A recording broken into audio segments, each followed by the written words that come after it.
الدين أشهد أن لا إله إلا الله وحده لا شريك له وأشهد أن محمدا عبده ورسوله لا نبي بعده.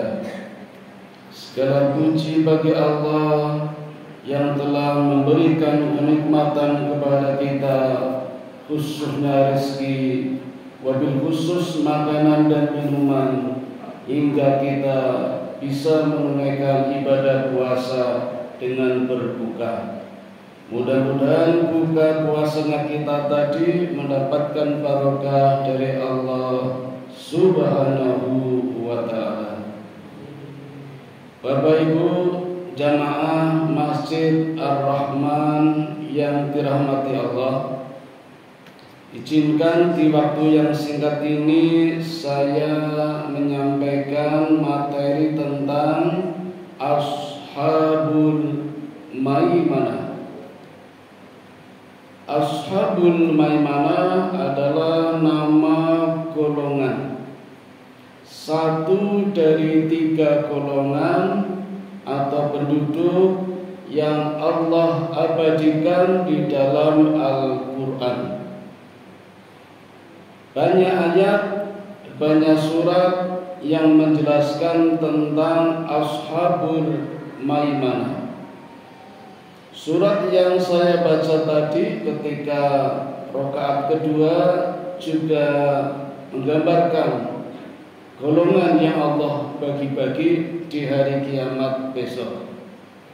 Di surat lain misalnya surat Al-Waqi'ah, surat yang ke-56, jumlah ayatnya 96.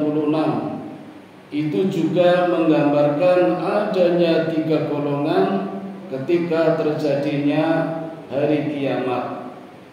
Saya bacakan ayatnya. A'udzu billahi minasy syaithanir rajim. Bismillahirrahmanirrahim. Idza waqa'atil waqi'ah, apabila terjadi hari kiamat, laisa liwaqa'atiha kadhibah, terjadinya tidak dapat didustakan atau disangkal. Khafidatur rafi'ah, kejadian itu merendahkan satu golongan dan meninggikan golongan yang lain. Jadi nanti ada golongan yang ditinggalkan, ada golongan yang direndahkan. Idza rujjatil ardu rajja, apabila bumi dikoncangkan sedahsyat-dahsyatnya. Wa bussatil jibalu bassa, dan gunung-gunung dihancur luluhkan sehancur-hancurnya. Fakanat haba'an munbatha, maka jadilah ia debu yang berterbangan dari gunung menjadi debu. Wa kuntum azwajan thalatha, dan kamu menjadi 3 golongan. Nah ini, fa ashabul maimanati ma ashabul maimanah, yaitu golongan kanan. Alangkah mulianya golongan kanan itu. Wa ashabul mas'amati ma ashabul mas'amah, dan golongan kiri, alangkah sengsaranya golongan kiri itu. Was-sabiquna as-sabiqun, dan orang-orang yang paling dahulu beriman, merekalah yang paling dahulu masuk ke dalam surga. Ulaikal muqarrabun, mereka itulah orang yang dekat kepada Allah. Ini golongan yang ketiga, as-sabiqun as-sabiqun fi jannah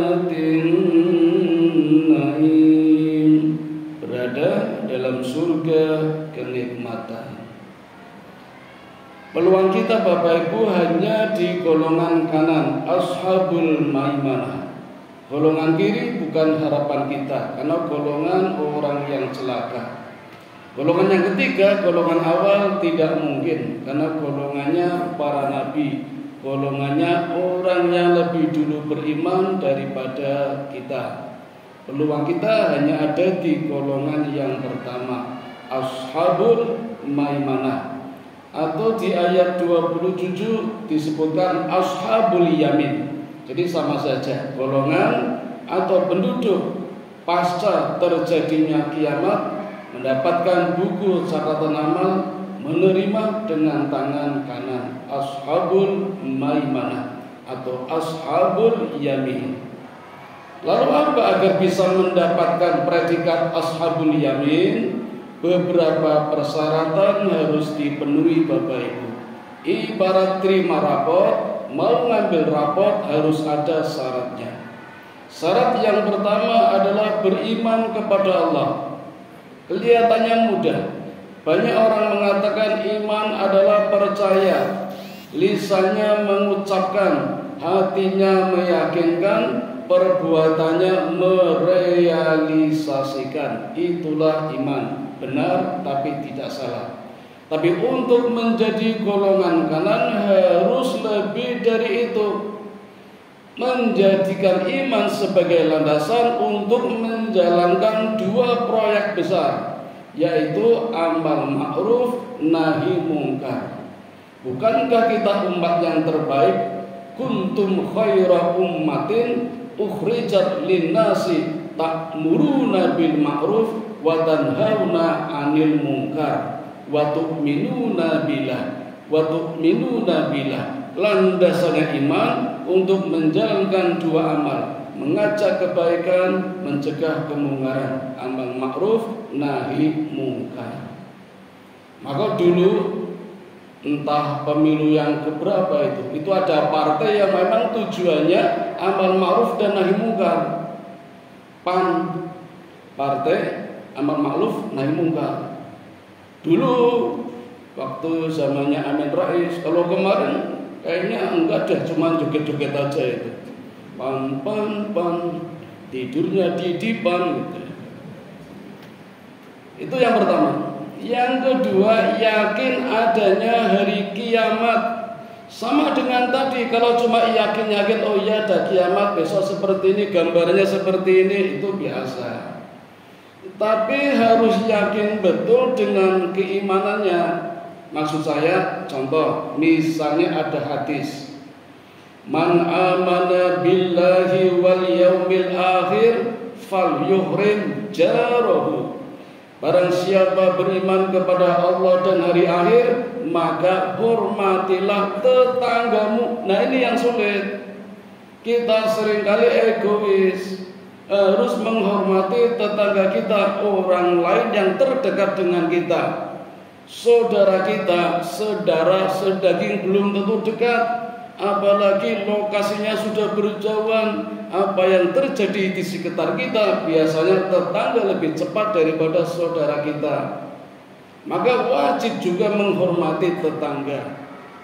Lebih dari itu, ada lagi man amana billahi wal yaumil akhir fahyuhim daifa. Barang siapa beriman kepada Allah, hormatilah tamunya. Kalau pengen belajar menjadi orang yang pandai melayani tamu, belajarlah dari Nabi Ibrahim. Nabi Ibrahim adalah orang yang pandai melayani tamu. Setiap tamu yang datang, Nabi Ibrahim tidak bertanya banyak.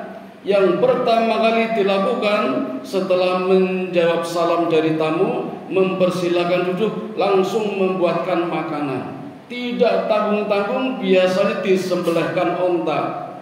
Kita nggak punya onta, tapi kan banyak yang jual tongseng, gulai, apa salahnya?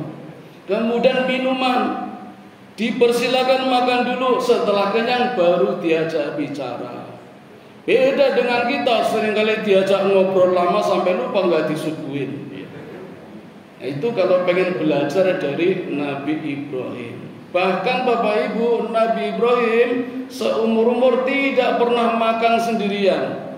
Setiap mau makan sepi gak ada orang, dia keluar nyari ada orang gak. Kalau ada panggil ayo makan bersama. Wani boten Bu. Nek wani ngundang kula Bu. Timbang ngundang delon, delon kan mangan akeh niku. Saniki teng masjid delon niku. Ningali PPT mboten. Delon mangane akeh niku. Maka Nabi Ibrahim bergelar Abu Rahim, orang yang pandai melayani tamu. Generasinya ada Ali bin Abi Thalib, sahabat Nabi, itu kalau ada tamu nggak pernah bertanya, dibiarkan sampai tamunya yang cerita. Kan kita nggak ada tamu ditanya dari mana, maunya apa, tanya dulu banyak. Ali bin Abi Thalib tidak, dipersilakan duduk, dibiarkan cerita panjang lebar, tidak bertanya. Itu contoh bagaimana melayani tamu dan menghormati tamu sebagai syarat menerima buku catatan rapot dengan tangan kanan. Dua nggih? Banyak, satu juga dua, menghormati tamu, menghormati tetangga sebagai bentuk keimanan kepada hari kiamat dan hari akhir. Apa sih hubungannya hari kiamat dengan tetangga, dengan tamu? Buktikan saja, nanti kita akan mendapatkan tanda-tanda hari kiamat seperti apa, hari akhirnya seperti apa. Itu kan rukun iman yang kelima setelah iman kepada Allah, malaikat, kitab, rasul, kiamat, dan kemudian takdir yang keenam. Jadi ini saja dulu, nanti ada rahasianya. Itu syarat yang kedua. Yang ketiga adalah memelihara anak yatim. Setidaknya tidak menghardik. Kan ada ayatnya surat Al-Ma'un. Ara'aital ladzi yukadzibu bidin fadzalikal ladzi yad'ul yatim. Tahukah kamu orang yang mendustakan agama, yaitu orang yang menyia-nyiakan anak yatim. Kalau saya cerita anak yatim, pasti mungkin di antara kita ada masalah. Bagaimana dengan anak yatim yang kaya? Kan ada ya. Bagaimana dengan anak yatim yang nakal? Kan banyak ya itu. Sekarang banyak orang yang berpura-pura. Mohon maaf, banyak orang yang berlindung di balik kemiskinan, padahal kaya raya. Tidak perlu saya tunjukkan tempatnya. Di Jogja banyak itu antrian BLT, bantuan langsung tunai, yang antri gelangnya saranteng, HP-nya 2, sambil nunggu antrian bisa Facebookan. Pakainya mobil, motornya baru. Ini apa nggak salah ini? Jadi berlindung di balik kemiskinan. Mohon maaf, saya pernah lihat dengan mata kepala saya sendiri. Jadi dengan persyaratan KMS, keluarga sederhana, bisa menempati apartemen atau rumah yang ternyata yang harusnya syaratnya KMS, ya memang pakai KMS. Tapi di luar itu parkir mobilnya sampai 2. Naudzubillah min dzalik. Bukan yang seperti itu. Ada orang-orang tertentu yang punya hak betul-betul sebagai anak yatim piatu. 3. Jadi kita jangan memposisikan diri sebagai anak yatim, tapi justru kita harus memelihara anak yatim, mengentaskan dari kemiskinan. Paling tidak perasaannya.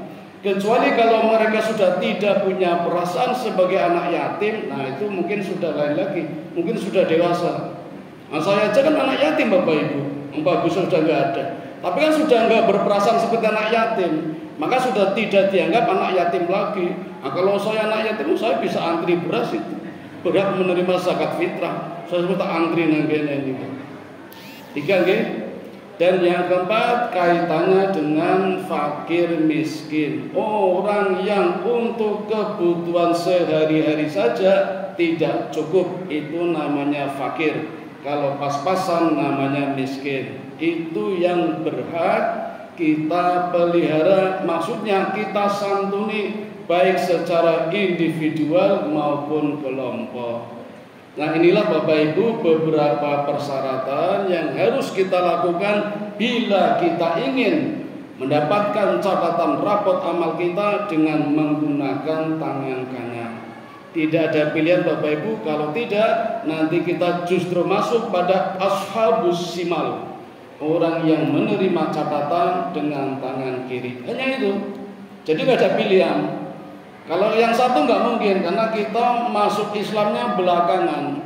Yang as-sabiqun as-sabiqun yang golongan awal pertama-tama masuk Islam tanpa banyak pikiran, tanpa banyak pertimbangan, tidak perlu dengan serangan fajar.